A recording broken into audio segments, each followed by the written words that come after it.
नमस्कार, fact file पर आपका स्वागत है और मैं नीरज सिन्हा। झारखंड में हेमंत सोरेन कैबिनेट के एक फैसले को लेकर राज्य में युवाओं के बीच तीखी प्रतिक्रियाएं सुनी जा रही हैं। सोशल मीडिया पर बहस छिड़ी हुई है और इसी मामले को लेकर भारतीय जनता पार्टी के प्रदेश अध्यक्ष और विधानसभा में नेता प्रतिपक्ष बाबूलाल मरांडी ने भी सरकार पर निशाना साधा और इसके साथ ही उन्होंने इस बात पर जोर दिया है कि कैबिनेट से प्रस्ताव जो पारित हुआ है उसे वापस लिया जाए। दरअसल मंगलवार को हेमंत सोरेन कैबिनेट की एक बैठक हुई थी और इस बैठक में कई प्रस्तावों को स्वीकृति दी गई है। स्कूली शिक्षा और साक्षरता विभाग से जुड़ा एक प्रस्ताव भी इनमें शामिल था। इस प्रस्ताव के तहत राज्य में टीजीटी और पीजीटी संवर्ग के 8,900 पद सरेंडर कर दिए गए हैं। कैबिनेट की बैठक के बाद कैबिनेट सचिव वंदना दादेल ने मीडिया को यह जानकारी दी थी। जिन प्रस्तावों को स्वीकृति दी गई थी उसकी जानकारी देते हुए तब उन्होंने यह भी बताया था कि राज्य में टीजीटी और पीजीटी संवर्ग के 8,900 पद प्रत्यार्पण कर दिए गए हैं और इसके साथ ही माध्यमिक आचार्य संवर्ग के 1,373 पदों के सृजन की स्वीकृति दी गई है। मतलब पोस्ट ग्रेजुएट टीचर और ट्रेंड ग्रेजुएट टीचर के 8,900 पद सरेंडर कर दिए गए हैं। कई अखबारों ने लिखा ये पद खत्म कर दिए गए हैं।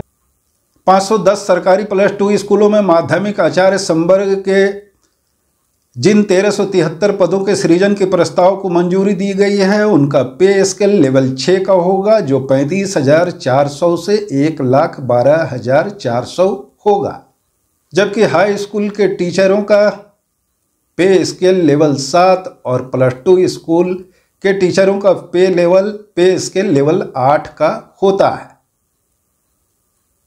आसान शब्दों में समझा जा सकता है कि माध्यमिक आचार्य के जिन 1,373 पदों के सृजन की स्वीकृति दी गई है उनका पे लेवल स्केल 6 होगा और हाई स्कूल में टीचरों का पे लेवल स्केल 7 और +2 के स्कूलों का पे स्केल लेवल 8 का होता है। राज्य के +2 स्कूलों में अब 22 विषयों की पढ़ाई होगी। इनमें AI, data science, cyber, coding, intelligence की भी पढ़ाई होगी। हाई स्कूल और +2 स्कूल का एक संवर्ग होगा। इस पद को माध्यमिक आचार्य के पद से जाना जाएगा। नई शिक्षा नीति के अनुरूप अब कक्षा 9वीं से 12वीं तक की पढ़ाई को एक संवर्ग में रखा गया है। इनका वेतनमान भी एक समान होगा, नियुक्ति भी एक साथ होगी और पे स्केल लेवल 6 का होगा।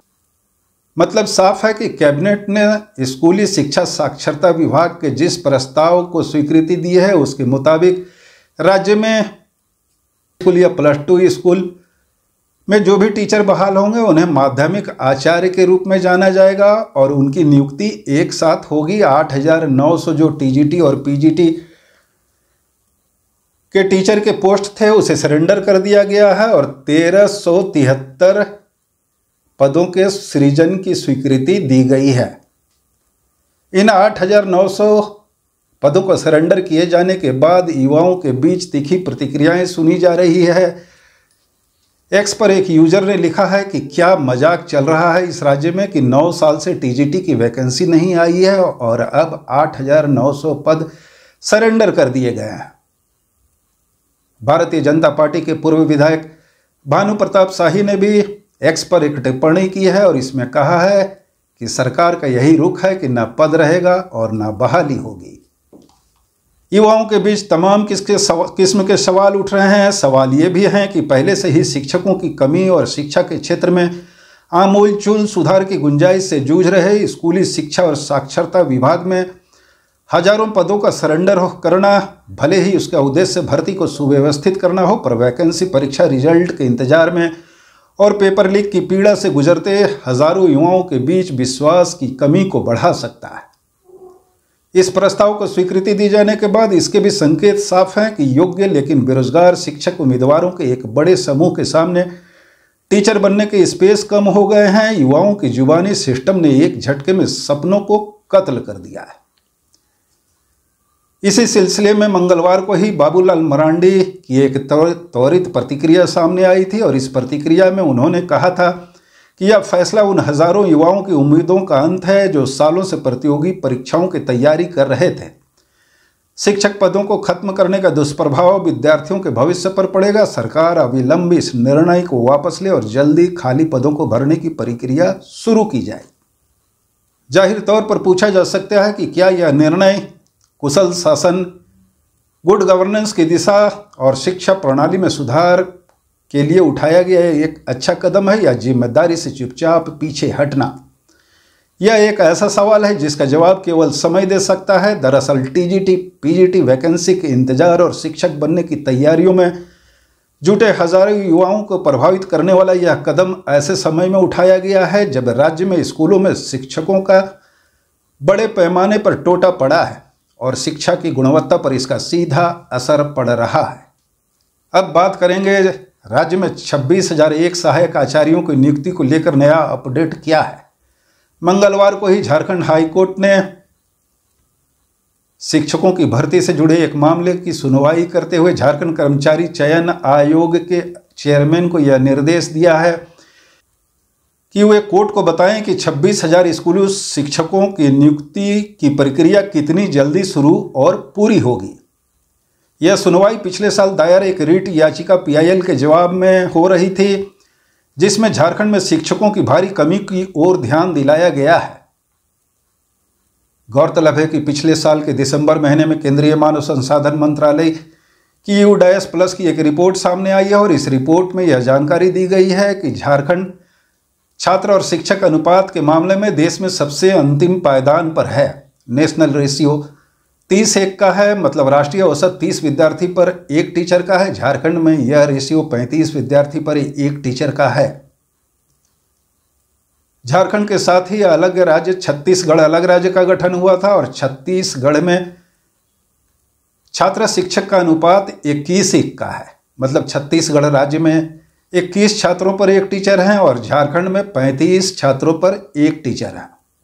हाल ही में बजट सत्र में भारतीय जनता पार्टी के विधायक राज सिन्हा के एक सवाल के उत्तर में शिक्षा मंत्री रामदास सोरेन ने सदन में यह जानकारी दी थी कि राज्य में 7,930 स्कूल एक और एक टीचर के भरोसे चल रहे हैं। राज सिन्हा ने सरकार से यह पूछा था कि क्या झारखंड में 8,353 स्कूल सिर्फ एक और एक टीचर के भरोसे चल रहे हैं। अगर हाँ, तो सरकार इन शिक्षकों की नियुक्तियां कब तक करेगी। भारतीय जनता पार्टी के विधायक के इसी सवाल के जवाब में शिक्षा मंत्री ने यह जानकारी दी थी कि राज्य में 7,930 स्कूल सिर्फ एक और एक टीचर के भरोसे चल रहे हैं और सरकार जल्दी ही 26,001 सहायक आचार्यों की नियुक्ति की प्रक्रिया पूरी करेगी। वैसे भी शिक्षा मंत्री रामदास सोरेन कई मौके पर कहते रहे हैं कि सरकार राज्य में 60,000 नियुक्तियों की प्रक्रिया जल्दी पूरी करेगी। पहले फेज में 26,001 सहायक आचार्यों की नियुक्ति होगी, दूसरे फेज में फिर 26,000 सहायक आचार्यों की नियुक्ति होगी और इसके साथ ही जनजातीय भाषा के लिए 10,000 शिक्षकों की नियुक्तियां होगी। गौरतलब है कि पिछले साल 26,001 सहायक आचार्यों की नियुक्ति को लेकर परीक्षा हुई थी और यह परीक्षा विवाद में पड़ने के बाद सुप्रीम कोर्ट में यह मामला विचाराधीन था। सुप्रीम कोर्ट का हाल ही में आदेश आया है कि 26,001 सहायक नियुक्ति में दूसरे राज्यों से टेट पास और सीटेट के अभ्यर्थियों को शामिल नहीं किया जाए। वैसे भी निःशुल्क और अनिवार्य शिक्षक अधिकार अधिनियम 2009, जिसे शिक्षक अधिकार अधिनियम के रूप में भी जाना जाता है, के तहत प्रत्येक विद्यालय में कम से कम 2 शिक्षक होने चाहिए और प्रत्येक 30 बच्चों पर कम से कम 1 शिक्षक होना चाहिए। झारखंड के अधिकांश प्राथमिक और उच्च प्राथमिक विद्यालय इन मानदंडों को पूरा नहीं करते। समस्या हर साल गंभीर होती जा रही है क्योंकि 2016 से स्कूलों में शिक्षक नियुक्त नहीं किए गए। हाईकोर्ट में दायर याचिका में शिक्षक अधिकार अधिनियम के मानदंडों के अनुपालन की प्रार्थना की गई है। याचिकाकर्ताओं की ओर से हाईकोर्ट की वकील पीयूषिता टुडू इस मामले में बहस कर रही हैं। मंगलवार को ही इस मामले में सुनवाई हुई है। इस याचिका के जवाब में इससे पहले 2 अप्रैल को झारखंड सरकार ने हाईकोर्ट में एक एफिडेविट दायर किया है और इस एफिडेविट में प्रस्तुत किसी भी तथ्य का खंडन नहीं किया गया है। एफिडेविट में केवल यह वादा किया गया है कि 26,000 शिक्षकों की नियुक्ति जल्द ही निष्पक्ष, पारदर्शी और समयबद्ध तरीके से की जाएगी, बिना किसी समय सीमा के। ध्यान रहे कि 2024 के विधानसभा चुनाव से ठीक पहले झारखंड मुक्ति मोर्चा कांग्रेस गठबंधन ने अपने इलेक्शन मैनिफेस्टो में जो साझा तौर पर जारी किया गया था, उसमें यह कहा है कि 10 लाख, उसमें यह बताया गया है कि 10 लाख नौकरी दी जाएगी। 1 वोट 7 गारंटी के नाम से जारी यह मैनिफेस्टो झारखंड मुक्ति मोर्चा, कांग्रेस, आरजेडी और सीपीआई-एमएल संयुक्त रूप से जारी किया था। और इस मैनिफेस्टो में यह वादा किया गया है कि 10 लाख नौकरी दी जाएगी। और वैसे 2019 में सत्ता में आने से पहले भी हेमंत सोरेन ने नौकरी, रोजगार, वैकेंसी, परीक्षा रिजल्ट को लेकर कई वादे किए थे और उन वादों का हश्र भी सबके सामने है। सरकार के तमाम वादे, दावे, आश्वासन के बीच अब यह देखा जाना है कि टीजीटी और पीजीटी संवर्ग के जो 8,900 पद सरेंडर किए गए हैं, उसके दूरगामी असर क्या होंगे। और इसके साथ ही माध्यमिक आचार्यों के लिए जो 1373 पदों के सृजन की स्वीकृति दी गई है, उन 1373 पदों के सृजन का काम कब तक किया जाता है और 1373 माध्यमिक आचार्यों की नियुक्ति की प्रक्रिया कब तक पूरी होती है। इसके साथ ही लाखों युवाओं की नज़रें सहायक आचार्यों की नियुक्ति की प्रक्रिया पर भी टिकी हुई है। देखा यह जाना है कि 26,001 सहायक आचार्यों की नियुक्ति की प्रक्रिया को लेकर जो सरकार लगातार यह कहती रही है कि जल्दी ही इसे पूरी कर ली जाएगी, वह कब तक पूरी होती है। शुक्रिया, धन्यवाद। फैक्ट फाइल के साथ बने रहें, लाइक करें, सब्सक्राइब करें, फॉलो करें और अपनी प्रतिक्रिया जरूर व्यक्त करें।